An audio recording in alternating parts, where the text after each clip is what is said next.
मेरे पड़ोस में कोई स्कूल नहीं है। साहब ने उत्तर दिया, जब वहाँ बन जाएगा मैं जाऊँगा। मैंने वैसे ही मजाक करते हुए पूछा, मैं स्कूल शुरू करूँ तो क्या तुम आओगे? पूरी मुस्कान के साथ वह कहता है हाँ। कुछ दिन पश्चात मैंने देखा कि वह दौड़ता हुआ मेरे पास तक आया। क्या आपका स्कूल तैयार हो गया है? मैंने अपने झूठे वादे पर लज्जित होते हुए कहा, स्कूल बनाने में बहुत समय लगता है, पर उसके रूखे जीवन का हर कोना ऐसे वादों से भरा था जैसा मैंने उससे किया था। After months of knowing him I asked his name.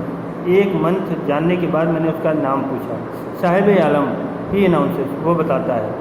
He does not know what it means, वह नहीं जानता इसका मतलब क्या होता है। If he knew its meaning, यदि वह जानता है इसका मतलब, इसका अर्थ, लॉर्ड ऑफ द यूनिवर्स, ब्रह्मांड के स्वामी, he would have a hard time believing it, तो निश्चित रूप से उसे कठिन समय लगता है इस पर विश्वास करने पर। Unaware of what his name represents, यानी उसके नाम का मतलब क्या होता है बिना जाने ही roams the streets with his friends, वह भ्रमण करता है गलियों का अपने मित्रों के साथ। एन आर्मी ऑफ बेयरफुट, बच्चों का जो झुंड होता है नंगे पाँव वाला, who appear like the morning birds, जो प्रस्तुत होते हैं, जो दिखाई पड़ते हैं सुबह वाली पक्षी के समान, एंड डिसअपीयर एट नून, और दोपहर को गायब हो जाते हैं।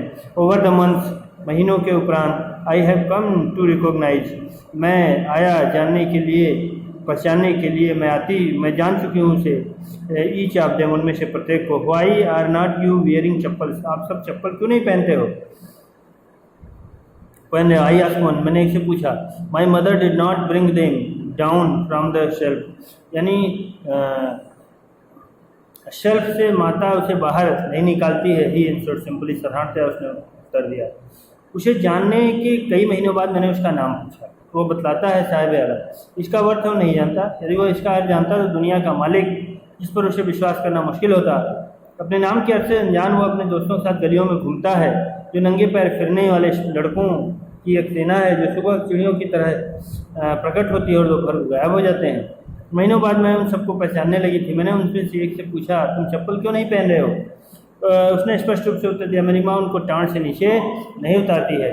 Even if she did not will throw them off, adds another who is wearing shoes that do not match, when I comment on it he shuffles his feet and says nothing. दूसरे लड़के ने जो बेमेल जूते पहने हुए था, कहा कि यदि उसकी माँ जूते नीचे उतार भी देगी तो वह उनको फेंक देगा।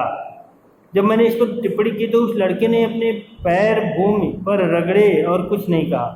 तीसरे लड़के ने कहा, जिसको जीवन भर जूते प्राप्त नहीं हुए, कहा, मैं जूते पहनना चाहता हूँ। देश में यात्रा करते समय मैंने बच्चों को नगरों में और गांव की सड़कों पर नंगे पैर चलते देखा है। यह पैसे की कमी के कारण नहीं, वरन नंगे पैर चलना एक परंपरा है। इसका एक स्पष्टीकरण है। मुझे आश्चर्य है कि लगातार गरीब बने रहने का क्या यह एक बहाना मात्र है? Who has never owned a pair of her life? वो ऐसे बच्चे जिन्होंने कभी भी अपने जीवन भर में कभी एक जूते नहीं खरीदे। Travelling cross the country I have seen children, वो जवाब देता है कि मैंने देखा है बच्चों को जो देश भर की यात्रा करते हैं, वॉकिंग बेयर पर पैदल चलते हुए इन सिटी शहरों में, ऑन विलेज रोड्स, गांव की सड़कों पर। It is not lack of money, यह जूतों की कमी के कारण, धन की कमी के कारण नहीं है, but a tradition to stay barefoot, लेकिन ये एक परंपरा है नंगे पाँव चलने की। Is one explanation. I wonder if this is only an excuse to explain away plentiful of stage of poverty. मुझे आश्चर्य है कि लगातार गरीब रहने का क्या ये एक बहाना मात्र है? I remember a story of a man from Udupi, मैं याद करती हूँ एक कहानी एक मनुष्य की उडुपी की। वंस टोल्ड मी, जिसने मुझे एक बार बताया था, as a young boy he would go to school past on old temple.